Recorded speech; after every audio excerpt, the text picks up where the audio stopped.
2018년 10월 21일 하나님께서 우리에게 주시는 말씀은 요한복음 5장 3절에서 38절입니다.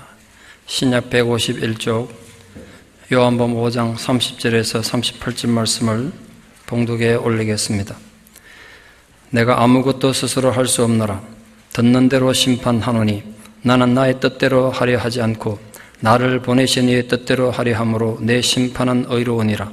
내가 만일 나를 위하여 증언하면 내 증언은 참되지 아니하되 나를 위하여 증언하시는 이가 따로 있으니 나를 위하여 증언하시는 그 증언이 참인 줄 아노라.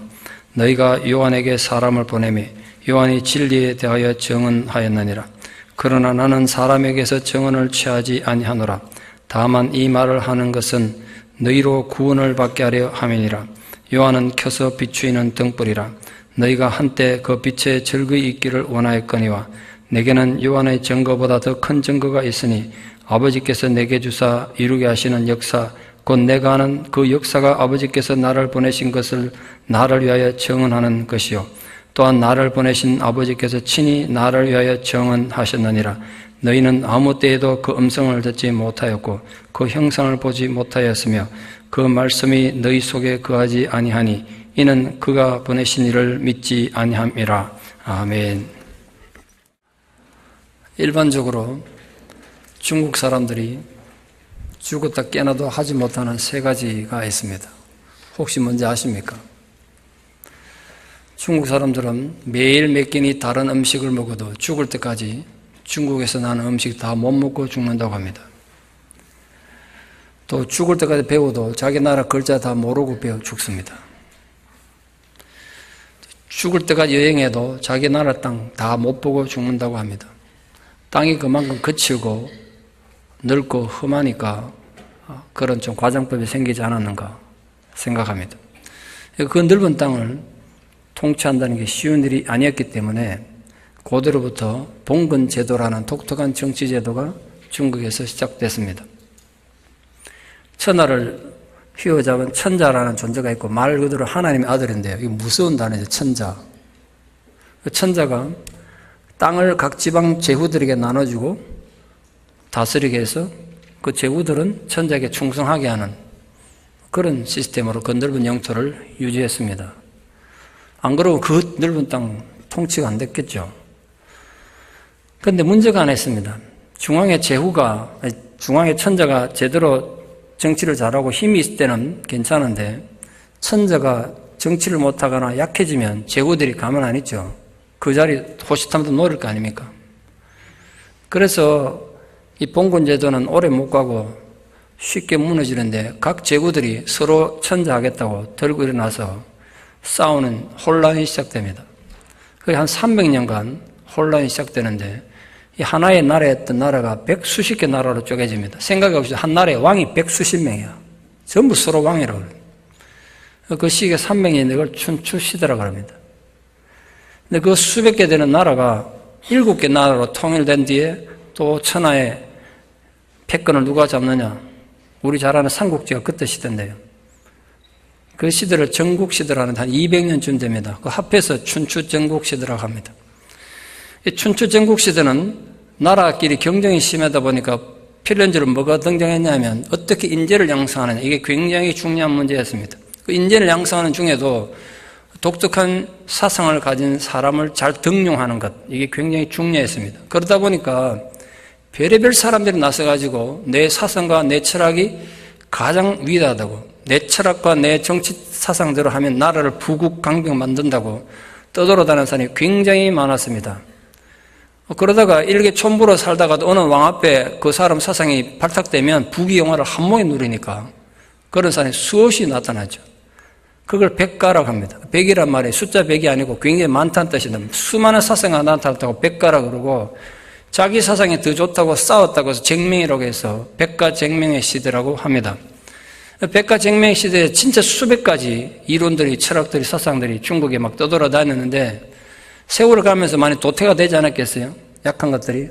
그 최후까지 두 가지 사상이 남았는데 하나는 우리가 유교라고 알려진 유가이고 하나는 법가입니다. 알다시피 유교는 공자 명자로부터 시작된 사상인데 지금까지도 약간의 영향은 남아 있습니다만 인간의 근본은 원래 체면을 중시하고 도덕을 중시하니까 의와 인으로 백성을 잘 다스리면 나라가 평안할 거라 그랬죠.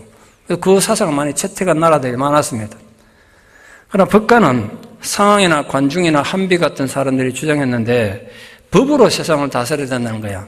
의와 인으로 세상이 안 된다는 거야. 왜냐하면 인간은 어차피 서로 이익이 충돌해가지고 이기적이라서 자기 욕심대로 사는 존재인데 그 도덕 가지고 인 찾아가서 안 된다는 거예요.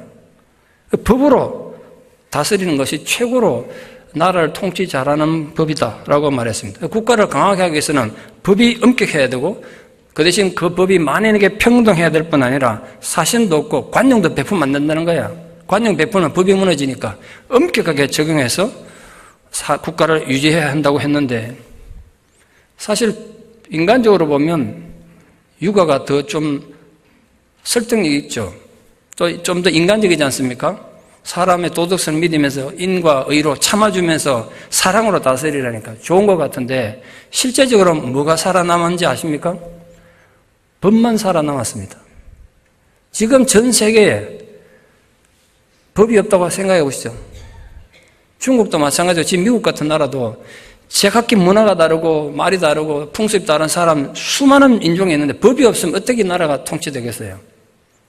지금까지 그 법이 살아남아서 영향을 주고 있습니다. 법이 없으면 세상이 유지가 안 되니까요. 그런데 문제가 하나 있습니다. 과연 그렇게 만들어진 법은 공평할까요? 정말 만인에게 평등한 법이 존재하겠습니까? 역사 속에 만인 평등설은 얼마나 중요하게 영향을 끼쳤습니까? 그런데 그게 제대로 성공했을까요? 법이 불공평하고 부정의하다면 세상에 바로 설 수 없는 건 당연하죠. 지금 한국에서는 과거의 사법농단, 법이 잘못됐네. 법을 잘못 적용한 판사들, 그 심지어 대법관, 대법원장까지 지금 재판한다고 야단입니다. 적폐청산은 부르짖고 있지만 한국 역사뿐 아니라 세계 인류 역사상 단 한 번도 법이 정의로웠던 적은 없습니다. 정권이 바뀌면 지금 적폐청산 부르짖고 있는 그들이 또 적폐청산의 대상이 되겠죠. 한번 두고 보시죠. 어떻게 되는가. 또 그래 될 거라고요. 그러니까 법이 정의로울 수 있겠냐 말이에요. 미국은 재판으로 날 새는 나라 아닙니까? 정말 법이 정의롭고 법가들의 생각대로 세상이 흘러갔다면 인류 역사는 굉장히 많이 달라졌겠죠. 그렇기 때문에 예수님께서 최후의 심판을 선포하셨을 때 법으로 세상을 나중에 다스릴 거라고 말씀하셨을 때 유대인들이 거부반응을 일으키는 건 당연한 일입니다. 도대체 당신이 무슨 권리와 자격으로 세상을 심판하겠다는 거냐. 이 세상의 심판도 엄청난 건데 나중에 최후 심판을 하겠다 그러니까 무슨 권리로 당신이 심판하겠다는 거냐. 세상에 그런 정의로운 재판이 어디 있다고.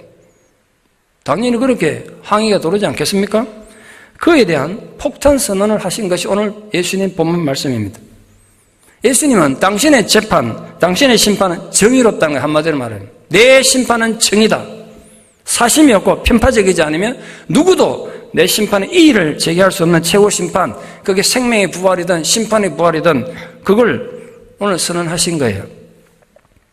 그 무슨 권리로 세상을 심판하냐는 이 질문과 그에 대한 오늘 예수님의 대답은 이 세상을 살아가는 우리들에게 정말 중요한 문제가 아닐 수가 없습니다. 그에 대한 분명한 이해를 하지 않으면 우리 신앙은 안개 속에서 길을 잃게 될 것이고 우리 매일매일의 삶은 그림자처럼 험한 것이 되고 말 것입니다. 우린 진정 우리 삶에서 그 예수님의 비판과 가르침의 권위를 인정하고 있습니까? 그리고 정말 여러분은 예수님의 최고 심판을 인정하고 믿습니까? 오늘 본문에서 예수님은 그런 우리들을 보고 몇 가지 중요한 신앙의 실천적 교훈을 예수님 자신의 비유에서 설명하고 있습니다. 첫 번째 교훈은 하나님의 뜻과 일치하는 삶이 되기 위해서 계속해서 궤도수정할 것을 교훈하셨습니다. 남을 공정하게 재판한다는 건 정말 어렵습니다. 판사가 재판할 때 정말 자신의 감정이나 정서가 전혀 영향 주지 않고 공정한 재판을 할 수 있겠습니까? 저는 그게 늘 궁금해요. 정말 판사들은 법대에 나온 그 법 가지고 판단하겠는데 그 재판이 정말 정의로운가? 그 사람은 사사로운 감정 들어가지 않을까? 절대 그럴 수 없다고 생각해요. 그러니까 똑같은 죄를 지었는데도 판사에 따라서 재판 결과가 너무 다르잖아요. 인간은 자신의 판단에 여러 가지 동기가 어떤 식으로 영향을 받아요. 의식이든 무의식이든 자신의 손상된 자존심 때문에 공정하지 못하다고요. 자기 자존심 때문에 또는 편견이나 질투 때문에 오히려 가혹하게 되기도 하고 나의 교만 때문에 남을 무시하기도 하고 독선 때문에 왜곡된 판단을 하기도 합니다. 그 결과 다른 사람 입장에 대해서 제대로 알지도 못할 뿐 아니라 알려고도 하지 않습니다. 그래서 하나님 기준에 의하면 누구도 다른 사람을 심판할 수 없습니다. 그런데 예수 그리스도만이 인간을 제대로 심판할 수 있습니다. 예수님은 자신의 판단으로 심판하지 않고 오직 하나님 판단에 따르기 때문에 당신의 심판은 정의롭다고는 선언하셨습니다. 예수님 심판의 근거는 다름이 아니라 하나님이었던 것입니다. 예수님은 하나님 뜻 이외에 어떤 것도 행하지 않으셨고 하나님 말씀하지 않으시면 말씀하지 않으셨단 말이에요.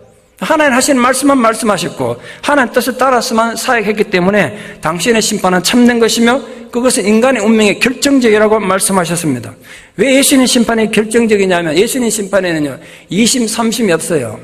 인간의 심판은 불완전하기 때문에 혹시 실수할까 봐 1심 있고 2심 있고 3심 있지만 예수님의 심판은 정의롭기 때문에 한 번으로 끝나는 거예요. 두 번이 없다고요. 재심이라는 게 없어요. 그 한 번의 심판은 우리 영혼이 결정나기 때문에 심각한 거죠. 예수님은 결코 불순한 동기로 심판하지 않으십니다. 하나님 성품의 기초에서 인간의 처한 상황과 형편을 다 아시기 때문에 완전한 거룩함과 완전한 사랑과 완전한 동정심으로 심판하십니다. 왜? 예수님 모든 심판과 판단의 근거를 하나님께 두고 있기 때문에. 그렇다면 이 사실이 오늘 우리에게 어떤 교훈을 줍니까? 예수님이 독자적으로 판단하거나 심판하지 않고 전적으로 하나님 뜻에 따라 심판한다는 선언은 오늘 우리에게 굉장히 중요한 신앙적인 질문을 하게 합니다. 그래서 묻습니다.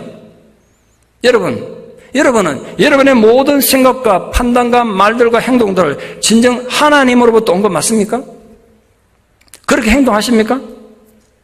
여러분이 행하는 종교 행위는 하나님 관점에 얼마나 일치합니까? 여러분의 인격 속에는 하나님 뜻이 도대체 어느 정도나 녹아 있습니까? 우리는 이 질문 앞에 끊임없는 자기 성찰이 있어야 합니다. 혹시나 나의 고집과 나의 생각과 나의 감정과 내 편견과 내 옹졸함과 내 비겁함이 나의 행동과 말의 유일한 기초는 아닙니까? 그러면서 늘 나는 정당하다고 착각하고 소리치고 있지 않습니까? 세상과 이웃을 향해 비판의 칼날을 함부로 휘두르고 있지는 않습니까? 여러분, 이웃을 향해서 비판의 칼날을 내겨누기 전에 자신을 엄격히 살피는 것이, 그리고 그렇게 객관적으로 자기를 훈련해야 하는 것이 신앙인의 정직성이고 겸손함이며 지혜라고 제가 수없이 말씀드렸습니다. 여러분에게는 그 자기 객관의 정직함과 겸손함과 지혜가 있습니까? 오늘 예수님 가르침을 따르려면 철저한 훈련이 필요합니다. 하나님 뜻과 일치하지 않으면 내가 어떤 말도 함부로 내뱉지 않으려는 훈련, 그 훈련이란 말이에요. 내가 하나님 뜻과 일치하지 않으면 어떤 행동도 함부로 하지 않으려는 훈련. 그게 우리에게 있냐 말이죠. 우리는 순간순간 얼마나 자기 감정에 휩쓸려서 함부로 말하고 함부로 행동합니까? 여러분, 세상에서 교육을 많이 받았으면, 그리고 머리가 똑똑하면 하나님 뜻을 더 잘 할 수 있습니까? 교회를 오래 다니면 하나님 뜻을 더 정확히 할 수 있냐 말이죠. 결코 그렇지 못합니다. 그래서 우리는 늘 확인하고 또 확인해야 돼요. 나의 지금 이 감정이, 내가 지금 하려는 말이, 내가 하려는 이 행동이 하나님 뜻과 일치하는가? 내 안에 일어나는 자기 주장과 자기 정의를 하나님 뜻과 일치하는지 끊임없이 확인해야 됩니다. 우리는 불완전하니까. 그렇지 않으면 여러분이 평생을 교회를 다녀도 매 순간 자기 감정으로만 끊임없이 분노만 일으키고 자기 편견으로 이웃을 정죄하다가 하나님이 준 생명을 다 허비하는 악하고 게으른 종이 되는 것입니다. 그러면 어떤 결과가 기다리고 있을 것 같습니까? 예수님 표현을 빌자면 바깥 어두운 데 쫓겨나 슬피 울며 이를 가는 서글픈 존재가 되고 말 것입니다. 지금 여러분의 감정은 정확합니까? 여러분의 판단은 정말 하나님 뜻과 일치하고 있습니까? 거기에 대한 확신이 있으십니까? 자기 고집과 자기 감정과 자기 분노의 확신이 아니라 진정으로 진리의 하나님 뜻에 일치한다는 증거를 가지고 있느냐 말이에요. 잊지 마십시오. 예수님조차도 자신의 감정과 자기 고집으로 세상을 판단하거나 인간을 판단하지 않으셨습니다. 그런데 우리가 뭐라고 함부로 그러겠습니까? 두 번째로 하나님이 정은이 뒤따른 삶을 예수님이 보여주셨습니다. 그러니까 우리 보고 하나님이 인정하실 수 있는 삶을 세상에 보여주라는 거예요. 당신이 무슨 증거로 당신의 주장이 참되다고 할 수 있는가? 유대 종교 지도자들은 수없이 예수님께 이렇게 도전했습니다. 이 도전을 예수님께서 어떻게 받아들이셨습니까? 그리고 이 사실에서 우리는 무엇을 배워야 합니까? 인간은 본능적으로 자기 감정이 너무 소중해요. 자기 주장이 너무 강하다고요. 이거는 갓난아기 때부터 본능적으로 그래요. 누가 안 가르쳐줘도, 요 애기 키우는 분 다 아시죠? 안 가르쳐줘도 얼마나 이기적인데요. 아기들이 얼마나 자기 감정이 소중한데요. 내 기분에 맞지 않고 내 주장에 맞지 않으면 누구라도 비판하고 심판해요. 그게 현대인들의 특징이에요. 이 인간의 치명적인 약점을 부조리라고 해요. 그 날카로운 사실을, 인간의 부조리를 날카롭게 비판한 작가가 까미예요. 알제리 출신의 프랑스 작가 까미는 여러분 잘 아시는 이방인이라는 소설에서 이 부조리한 인간의 전형적인 모습을 묘사하고 있습니다. 이방인의 주인공 메르소는 아랍인을 총으로 쏘아 죽이는데 왜 죽이냐 그러니까 햇빛이 너무 강렬해 죽였다고 항변하다가 사형당합니다. 이 메르소의 논리 없는 이 항변은 그 철저한 무논리성 때문에 20세기 문학 역사상 가장 강렬한 문장으로 남았습니다. 그게 부조리한 인간의 실체예요. 그러나 그 왜곡된 자기의 주장과 자기의가 얼마나 위험한지를 오늘 예수님께서 본문에서 이렇게 날카롭게 지적하셨습니다. 내가 만일 나를 위하여 정언하면 내 정언은 참되지 아니하다. 여러분 잘 들어보십시오. 다른 사람들하고 예수님께서도 내가 정직하다는 것, 내가 진리라는 것, 내가 혼자만 정의하고 내 혼자만 정언한다면 내가 가짜라고 얘기하는 거예요. 내 자신이 정직이고 진리라고 내 함부로 내가 정의하지 않는다는 거예요. 근데 우리가 뭐라고 함부로 그걸 주장하겠어요? 예수님도 안 그랬는데, 예수님은 진리에 대한 확신과 자기 내면에 분명한 증거가 있으셨어요. 예수님께서 설교하면서 산상복음을 전하면서 이게 진리일까 아닐까? 애매한 상황에서 하셨겠습니까? 이건 분명한 진리를 확신 가운데 선포하셨겠죠. 그래도 자기 주장을 내세우지 않으셨단 말이에요. 예수님은 자신이 선포하신 말씀이 진리며 자신이 행하는 사역들이 하늘의 초자연적인 능력임을 스스로의 능력만으로도 충분히 증명하고 인간들을 굴복시킬 수 있었지만 그렇게 하지 않았다는 거예요. 여러분 생각해 보세요. 내가 지금 하나님 아들인데, 내가 신인데 인간들이 안 알아줘. 설교를 해도 안 받아들이고 기적을 베풀어도 인정을 안 해. 얼마나 기분 나쁩니까? 나의 존재 가치를 제대로 인정해주지 않으면 우리 기분 나쁘죠? 당장 칼을 빼들고 내가 누군지 세상에 드러내고 싶지 않겠습니까? 그러나 예수님은 결코 자기 주장, 자기 감정에 충실한 분이 아니셨다고 오늘 예수님 입으로 말씀하셨어요. 그 사실을 정리해서 성경으로 남긴 것이 요한복음의 위대한 점이에요. 나 스스로 나를 증명하지 않는다. 나를 증명하는 분은 따로 계신다. 바로 하나님, 성령, 세례요한, 하나님 말씀, 이런 것들이 나를 증언한다는 거예요. 생각해 보십시오. 우리가 얼마나 자기 잘난 맛에 살면서 나의 주장과 개똥 철학을 논하면서 내 정당성을 주장하면서 삽니까? 예수님이 우리처럼 할 말이 없고 생각이 없고 철학이 없어서 자기 스스로의 정당성을 주장하지 않은 거겠습니까? 예수님은 메시아로서 스스로의 정당성을 주장하지 않음으로써 인간의 그 본능적인 부조리에 맞선 것입니다. 세 번째로 세례 요한을 예를 들면서 사람의 정언을 구하지 마라. 사람의 인정에 너무 목매달지 말라. 그걸 얘기하셨어요. 예수님은 특히 유대인들이 너무나 잘 알고 있는 세례 요한을 정인으로 내세워서 그는 켜서 비추는 등불이다 이렇게 말했습니다. 이건 랍비들이 유명한 사람을 남에게 소개할 때 쓰는 관용어인데요. 켜서 비추는 등불. 예수님은 너희들은 세례 요한을 선지자로 인정했지 않느냐? 선지자는 거짓말을 하지 않는다. 그런데 너희들은 세례 요한을 선지자로 인정하면서 그의 말이 진리라고 인정하면서도 왜 세례요한이 나에 대해서 증언한 것을 믿지 않느냐? 그걸 비판하신 거예요. 예수님은 세례요한의 예를 들어서 인간들의 일시적인 환호와 관심이 얼마나 험한 것인지를 지적합니다. 그래서 인간 의지하지 말라는 거예요. 세례요한은 영적인 어둠에 깊이 묻혀있던 유대 사회에 천국의 가치를 보여준 타오르는 햇불 같은 존재였습니다. 그래서 사람들에게 얼마나 눈에 띄었겠어요. 사람들이 마치 결혼식장에 도착한 신랑을 맞이하는 것처럼 세례요한에게 환호하면서 기쁜 날때였습니다. 그래서 그에게로 모여들었고 그의 말씀에 귀를 기울였고 세례를 받았단 말이에요. 중요한 건 그 다음이에요. 유대인들이 세례요한에게 말씀을 듣고 세례요한에게서 회개의 세례를 받았어요. 그 뒤에 그들의 삶이 달라졌습니까? 군인들은 강포를 행하지 않고 세리들은 정해진 세율에 의해서만 세금을 받고 신앙인들은 진실하고 사람들은 겸손해졌습니까? 안타깝게도 그러지 못했습니다. 유대인들은 세례요한이 그들이 듣기 좋은 말을 하는 동안에 열광했지만 그들의 어둠을 들추어내고 죄를 지적하고 회개를 요구했을 때 위로 권력자들로부터 아래 모든 백성이 이르기까지 세례요한에게 등을 돌렸습니다.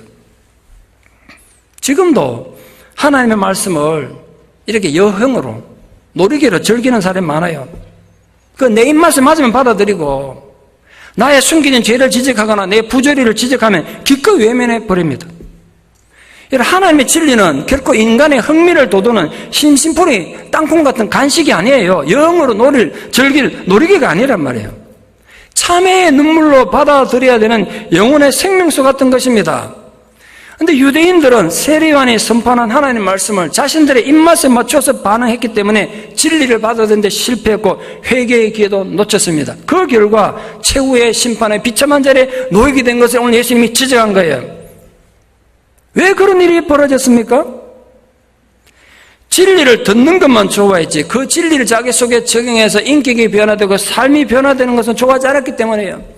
변화된다는 것은 자기가 손해보는 거거든요. 희생하는 거거든요. 하기 싫은 거야, 그게. 말씀을 듣는 건 좋은데 그렇게 살기 싫었어요. 그 말씀을 들으면서도 자기가 변화되는 것은 거부한다면 그 말씀이 어찌 참된 믿음이 되겠어요? 예수님 바로 그 위선적인 인간들의 부조리한 태도를 비판하면서 구원에 관한 인간 책임성을 다시 강조하셨어요. 그리고 우리 보고 이렇게 말하는 거예요. 말씀에 네 자신을 완전히 던지라는 거야. 네 고집과 네 자기 의로움을 내세우지 말고 그걸 버리라.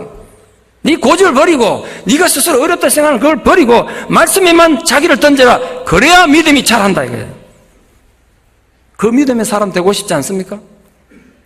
그래도 고집 부리고 거기 머물러 계시겠습니까? 세례요한이 예수님도 인정하시고 유대인도 인정한 하나님 사람이 분명했지만 예수님은 세례요한의 증언을 필요로 하지 않았습니다. 예수님은 자신을 증거하는 일이 아무리 중요해도 사람으로부터 영향을 받거나 사람의 도움을 받아서 증거하지 않으셨어요. 그런데도 예수님이 세례요한을 말씀하신 이유는 지금 예수를 대적하고 비판하는 그 유대인들의 구원을 위해서라고 말씀하셨습니다. 그 세례요한의 말씀을 듣고 그 은혜만 제대로 잘 간직해도 구원은 받을 거란 거예요.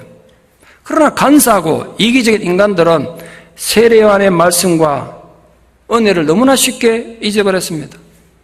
왜 유대인들은 세례요한 같은 너무나 증거가 분명한 그 하나님 사람의 증언을 거부했을까요? 태어날 때부터 기적으로 태어나서 온 유대의 소문이 난 그 하나님 사람의 말씀을 거부했을까요? 그 결과 예수 그리스도를 거부하는 뼈저린 실수를 했을까요? 여러분, 너나 없이 인간의 심령이 가난해야 은혜를 받습니다. 내 마음이 가난하면 은혜를 받아요. 그때는 내 마음이 가난할 때는 누가 설교해도 은혜 받아요. 누가 말씀을 전해 은혜 받아. 그런데 시간이 흐르면서 인간의 마음은 변질됩니다. 가난한 마음에 때가 끼고 영적인 고혈압에 걸립니다. 자기도 모르죠. 내가 지금 영적 고혈압에 걸린지. 그걸 모르니까 늘 불평과 원망하고 세월을 낭비하는 거예요. 영적 고혈압에 걸리면 혈관이 막혀서 피가 돌지 않는 고혈압 환자처럼 보혈의 은혜가 내 안에서 절대로 작동하지 않습니다. 보혈의 은혜가 작동하지 않으면 어찌 은혜가 내게 있겠습니까? 유대인들만이 아니라 우리들도 그런 자만과 타락의 함정에 빠질 위험성이 항상 있는 거예요. 한때 말씀의 은혜를 받아서 눈물 흘리며 감격했던 적이 있습니다. 누구에게나. 내게 위기가 닥쳤을 때는 얼마나 간절하게 주님 의지하면서 기도했었습니까? 근데 시간이 지나면서 눈물도 사라지고 간절한 마음도 사라지고 감격도 사라집니다. 생각은 희미해지고 진리의 말씀을 들어도 어떤 감격도 없고 자기 의와 고집만 점점 강해져 갑니다. 팬인가 제자인가라는 책의 저자로 유명한 카일 아이들먼이라는 미국의 유명한 영성학자가 있습니다. 이분이 최근에 펴낸 은혜가 더 크다라는 책이 있습니다. 이 책은 성경에 있는 은혜뿐만 아니라 자기 개인의 은혜와 사람들이 은혜 입었던 많은 사건들 다루는 정말 은혜로운 책입니다. 읽기가 아주 쉽습니다. 은혜가 더 크다. 거기에 나온 내용을 좀 소개하려고 합니다. 1921년 스웨덴 출신의 선교사였던 데비드 플러드와 부인 스베아 플러드는 2살짜리 아들과 함께 아프리카로 선교를 갔습니다. 한 번도 말씀의 은혜, 복음을 듣지 못한 사람들에게 복음을 전해보자. 그래서 누구도 선교한 적 없는 아프리카 중심부로 갔습니다. 당시 벨기에령이었던 콩고였습니다. 그때 갈 때 같은 마음을 가진 다른 선교사 부부를 만나서 이 두 팀이, 부부 2명, 그 4사람이 함께 선교지에 갔습니다. 외딴 말하자면 복음을 전해보자.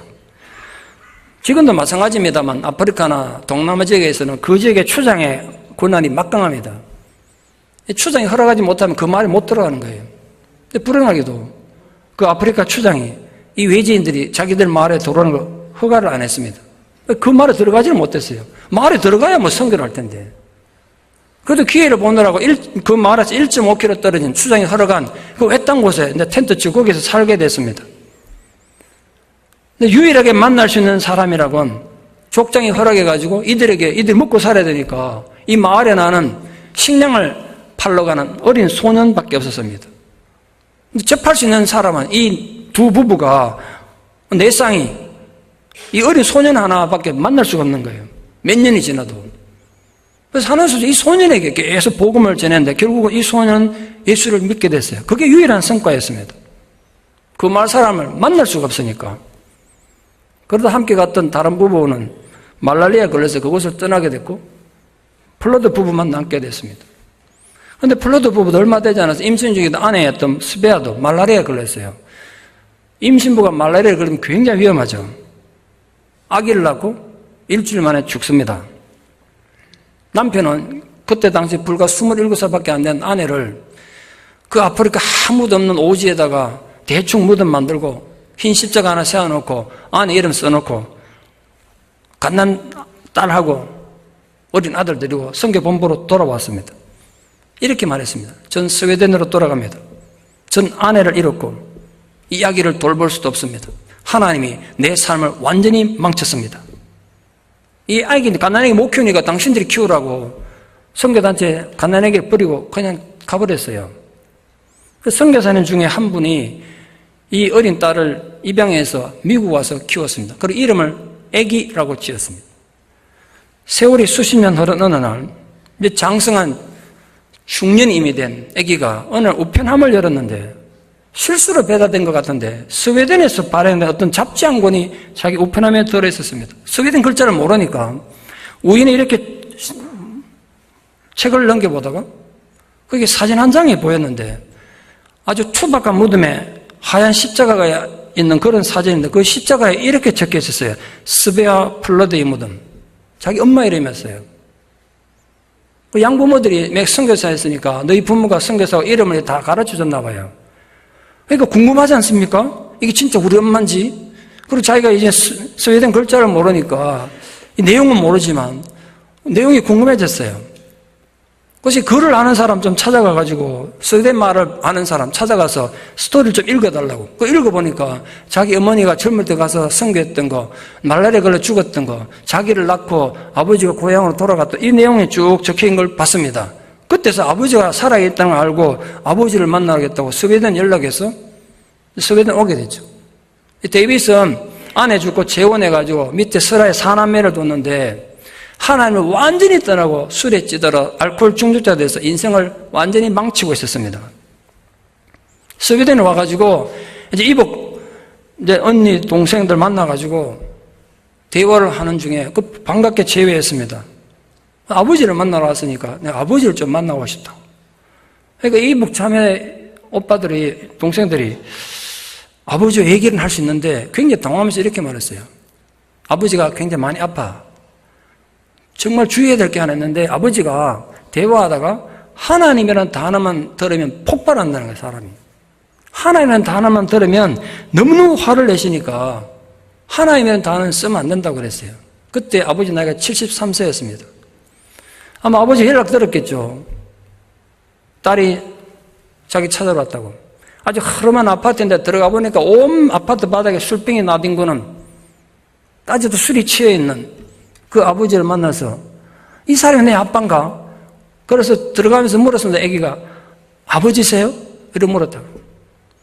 그때부터 아버지가 딸 보더니 막 눈물 흘리며 무조건 막 잘못했다고 그런 겁니다. 내가 옛날에 너를 버려서 미안하다고 막 잘못했다고 그랬습니다. 그때 아기가 웃으면서 이렇게 말했어요. 괜찮아요, 아빠. 하나님께서 저를 보살펴 주셨어요. 하나님은 단어 쓰지 마라 그랬는데 자기도 모르게 그 말이 튀어나왔어요. 그 순간 아버지 표정이 딱 굳어지더니 눈물도 멈추었어. 이렇게 말했어요. 하나님은 우리를 버리셨다. 그러더니 얼굴을 벽으로 탁 돌려가지고 우리 삶이 다 이렇게 된 건 하나님 탓이야. 그렇게 말했어요. 그때 아기가 이렇게 말했어요. 아빠에게 들려주고 싶은 얘기가 있어요. 이건 실화예요. 제가 이 얘기를 전해주려고 이까지 왔어요. 아빠, 엄마가 하나님께 인도했던 그 어린 소년이 자라서 마을 전체를 예수님께로 인도했어요. 아빠가 뿌린 씨앗은 계속 자라고 또 자랐던 거예요. 아빠가 하나님께 충실했기 때문에 지금 600명도 넘는 아프리카인들이 하나님을 섬기고 있어요. 아빠가 아프리카에 간 것은 결코 헛된 일이 아니었고 엄마가 아프리카에 죽은 건 절대로 헛된 일이 아니에요. 하나님은 절대로 아빠를 미워한 적이 없으세요. 여전히 아빠를 사랑하세요. 그 얘기 듣고 데빗이 충격받고 정신이 멍해졌습니다. 긴장했던 얼굴에 근육이 풀리고 그 계속되는 대화 중에 수십 년 동안 하나님을 원망했던 그 마음이 돌아서고 다시 회개하며 하나님께 돌아왔습니다. 몇 주 후에 죽음의 문을 지나서 하늘에 계신 영원한 아버지 집에 돌아갔습니다. C.S. 루이스는 우리가 얼굴을 찾을 때까지 라는 책에서 이렇게 말하고 있습니다. 주여, 이제는 당신이 왜 대답하지 않으셨는지 압니다. 당신 자신이 대답이십니다. 모든 질문은 당신의 얼굴 앞에서 사라져버립니다. 여러분이 가장 순수하게 신앙생활 했던 적이 언제였습니까? 언제 가장 진실된 신앙생활을 하셨습니까? 힘들고 어려울 때 아니었습니까? 그때 하나님은 설교자를 보내셔서 위로의 말씀을 주시고 지친 내 어깨를 어루만져 주시고 격려해 주셨지 않습니까? 생각만 해도 감격스럽고 감사가 저절로 나왔던 적이 있지 않습니까? 그 처음 사랑을 회복하십시오. 그럼 내 주가 된 영혼도 되살아날 것입니다. 제가 분명히 말씀드리는데 12년 6개월 전 제가 처음 이곳에 왔을 때 전 분명히 봤습니다. 주가 된 영혼들이 되살아나던 것을. 죽음의 절망 속에 지쳤던 그 얼굴들에 눈물을 흘리며 하나님께 감격하며 사랑을 고백하던 걸 제가 분명히 봤단 말이에요. 근데 그 하나님은 지금 어디에 계십니까? 그때 하나님과 지금 하나님은 다른 것입니까? 저 분명히 선언합니다. 그때 하나님이나 오늘 하나님이나 똑같은 하나님이시고 그 하나님이 여전히 여러분을 사랑하고 계신다는 것.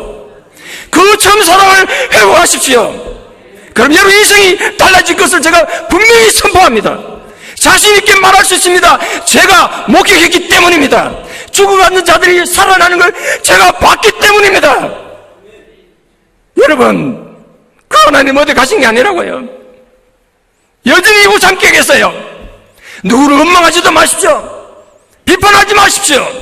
그 하나님을 내 안에 받아들이십시오.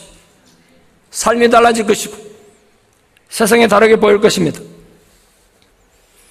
예수님은 그래서 사람에게서 정언을 취하지 않으셨습니다. 그래서 비록 세례 요한의 증거가 올바르고 정당한 것이었다고 해도 예수님의 신성을 증명함에 있어서 절대적으로 요청되는 건 아니었습니다. 왜냐하면 하나님께서 직접 증언하고 계셨기 때문에. 그보다 더 확실한 증언이 어디 있겠습니까? 유대인들은 세례 요한이라고 불려지는 이 등불을 의지하고 이 탁월한 사람을 의지하고 자신들의 문제와 어려움에서 벗어나서 편안하고 아무 걱정 없이 사는 것만 생각했을지 모르겠습니다. 자신들의 삶을 돌이키거나 헌신하는 이런 건 생각조차 하지 않았습니다. 그저 편하고 행복하게 살면 된다고 생각했겠죠. 그런 일들은 지금 우리들도 수없이 저지른 함정 아니겠습니까? 여러분, 사람을 의지하고 마치 그 사람이 하나님인 것처럼 하나님에게서 받아야 될 위로와 평안을 사람에게서 얻겠다고 사람의 영향 아래 있어야 하는 거 얼마나 어리석은 일입니까? 오늘 예수님이 그랬어요. 난 사람에게서 인정받지 않는다. 여러분, 그 인간에 대한 신뢰가 얼마나 오래 가겠어요? 아주 잠시 동안이죠. 아주 잠시야. 보통 1년도 못 가고 실망하고 돌아서죠. 야, 이 사람은 정말 대단한 신앙이겠다. 이 사람 믿을만 하겠다. 그 믿음이 오래 갑니까? 우리 늘 상처받고 실망하고 돌아서죠. 당신이 그럴 줄 몰랐다고. 아니에요. 애초부터 선택은 내가 잘못한 거예요. 왜 사람을 믿어요? 오늘 예수님 보세요. 나는 사람에게서 인정받으려고 하지 않는다 그랬잖아요. 저는 대단히 능력 있는 사람의 경우 그 영향의 최대치를 3년으로 봅니다. 3년으로 봐. 제가 우리 교회 와서도 처음 3년 생각해요. 3년. 3년만 쏟아보자. 왜냐하면 3년 지나면 여러분 어떻게 반응할지 다 알았기 때문에. 3년이 지나도 예전처럼 반응하지 못한다는 걸 제가 알았기 때문에 내 스스로 3년의 세월, 3년이 최대치다 생각한 거예요. 그래서 예수님이 공생애를 3년 동안 지내신지 몰라요. 계속 있어봐야 인간들 영향 더 이상 안 받으니까. 딴 데서 원인 찾지 마십시오. 그 3년 한계는 내 안에 있는 거예요. 어리석은 인간들은 나의 부조리와 문제를 보지 못하고 내가 불행한 모든 원인이 예수 때문이라 생각한 거예요. 예수 때문이라고. 그들이 처음 가졌던 대단한 희망과 기대가 허물어진 것은 모두 예수 때문이라 생각했어요. 그래서 그렇게 예수님 기적에 화나고 예수님 말씀에 화냈던 그들이 예수를 십자가에 못 박으라고 소리칠 수 있었던 것입니다. 그리고 예수가 십자가에 못 박혔을 때 기꺼이 침을 뱉고 저주할 수 있었던 것입니다. 똑같은 사람들이. 인간은 그런 존재예요. 그런데도 사람을 믿어요? 예수님이 그런 대접 받았는데 누가 나를 완벽하게 만족시켜 줄 수 있을 것 같습니까? 남편에게, 아내에게 기대하지 마십시오. 사람들에게 굽실거리고 여러분 보이기에는 등불처럼 보이는 그 사람에게 자신의 마음을 기대고 그 사람에게서 뭔가 기쁨의 만족을 찾으려고 오늘도 이 사람 저 사람 찾아다니는 건 또 하나의 우상 숭배예요. 오직 진정한 빛의 근원이신 예수 그리스도로 인해서 날마다 참된 기쁨과 평안을 누리는 성도들 되기를 진심으로 축원합니다. 마지막 네 번째로 예수님께서는 이래도 믿지 않고 저래도 믿지 않는 인간들 앞에서 자신의 사역과 행동으로 내가 하나님께 보냄받았음을 증명하셨습니다. 세례 요한이 가졌던 증거보다 더 큰 증거가 예수님에게 있었습니다. 그것은 하나님으로부터 주어진 숱한 기적의 역사였습니다. 세례 요한이 아무리 뛰어난 하나님 사람이었다고 해도 기적을 행한 적은 없습니다. 세례 요한이 병든 자를 고친 적도 없고 무리를 걸은 적도 없고 빈손으로 5,000명 먹인 적도 없습니다. 그래서 예수님은 예수님의 심판의 권위에 대해서 시비를 걸고 있는 유대인들에게 가장 큰 증거를 내세운 거예요. 너희들이 내 말을 못 믿겠거든 내 하는 일을 보고 믿으란 거야. 내 사역을 보라는 거야. 하나님 주신 내 기적을 보라는 거죠. 예수님 하신 일이 뭡니까?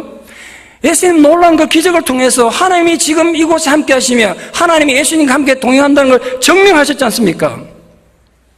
그러면 유대인들은 그 예수님의 기적을 보고 예수 그리스도를 메시아로 인정했습니까? 그걸 통해서 하나님을 발견했습니까? 그래 궁극적으로 그들이 구원에 이르렀습니까? 결과는 이미 여러분들이 아는 바와 같습니다.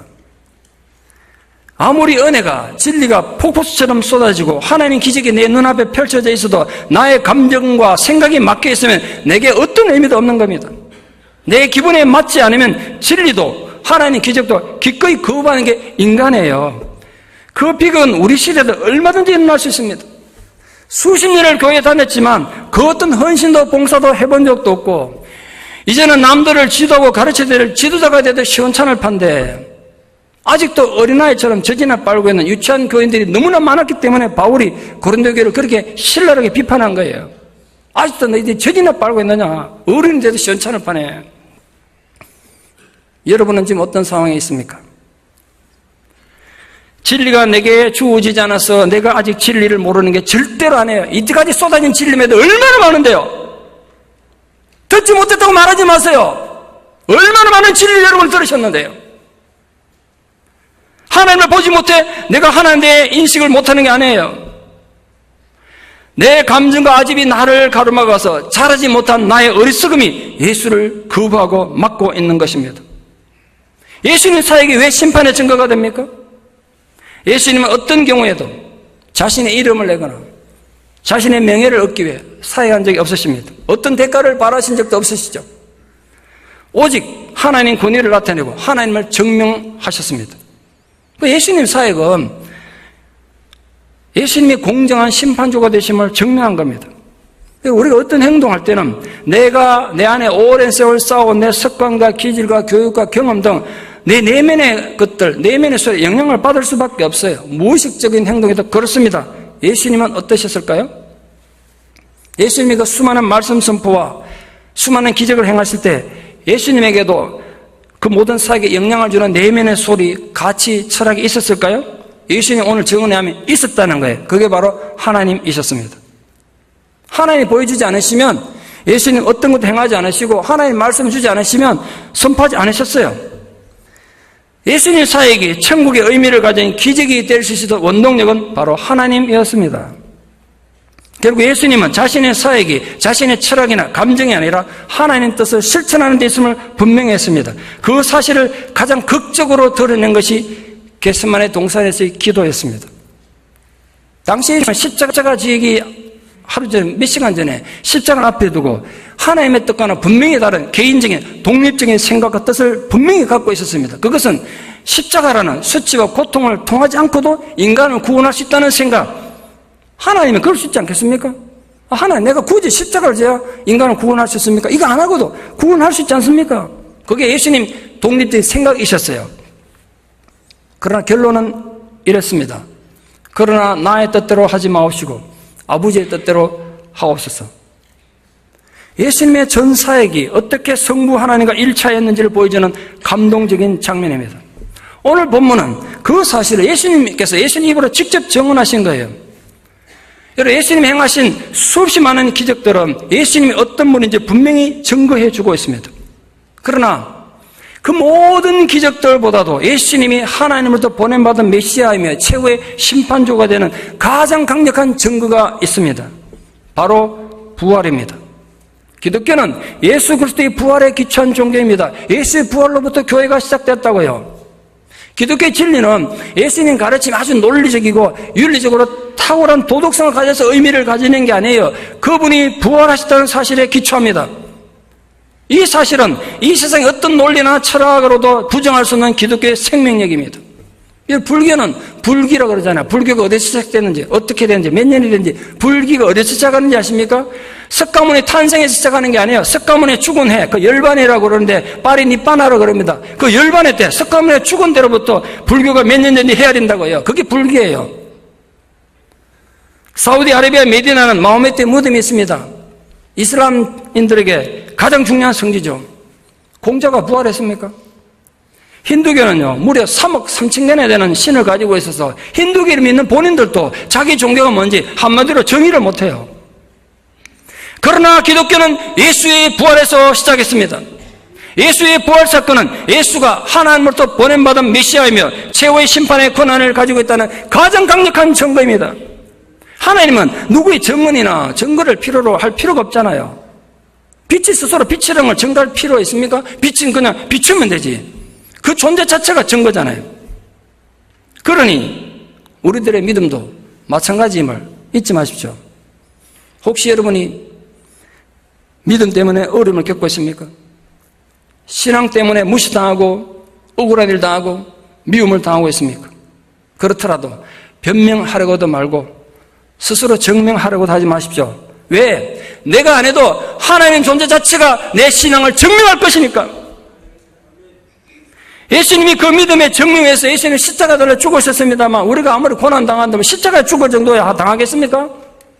그러니까 여러분 절망하지도 말고 포기하지도 마십시오. 내 귀에 말씀이 들린다는 사실이 너무나 중요한 신앙의 증거예요. 지금 하나님이 내게 하시는 말씀으로 말씀이 들릴 때 바로 주님이 나와 함께하는 가장 강력한 증거입니다. 그 말씀에 올바로 반응하는 것이 바로 마음이 가난한 것입니다. 마음이 가난하지 않으면 말씀을 들을수록 인간은 더 교만해져요. 제가 목회해보니까 그렇더라고요. 제 경험에서. 하나님에 대한 진실된 마음 없고 겸손한 마음 없고 가난한 마음 없이 계속 듣기만 하니까 인간이 점점 교만해지더라고요.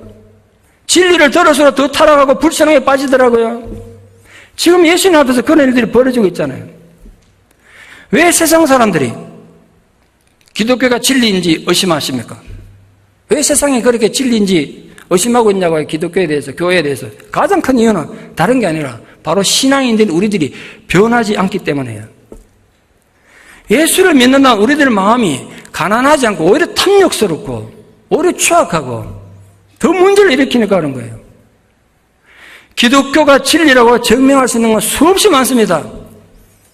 그 중에서도 가장 강력한 진리의 증거는 내가 변했다는 거예요.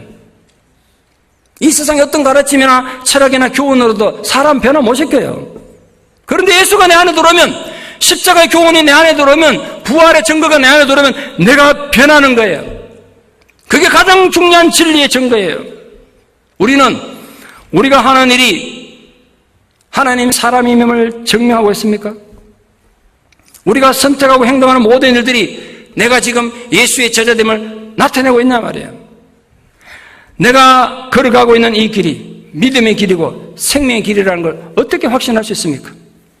말씀에 순종하며 걸어가는 자에게는 확신의 길이 열릴 겁니다. 머리로 따져서는 절대로 이해도 못하고 아무것도 못할 겁니다. 이기적인 인간이 내 시간을 손해봐가면서 어떻게 하나님 일을 할 수 있습니까? 돈이 신인 이 세상에서 돈 없이 믿음으로만 살 수 있습니까? 너무 무모하고 어리석은 짓 아닙니까? 그러나 주님의 뜻 안에 걸어가는 사람들에게는 세상에 알지 못하는 감격이 있습니다. 기쁨이 있습니다. 그건 세상에 알지 못하는 비밀이에요. 여러분에겐 그 기쁨이 있습니까? 하나님이 나와 함께 하신다는 증거가 있습니까? 세상의 기준으로 봐서 너무 어리석고 무모하게 보이지만 그래도 묵묵하게 억울함을 견디고 하나님 말씀에 순종하며 살았더니 이렇게 하나님께서 나에게 나타나셨다는 증거가 있으십니까?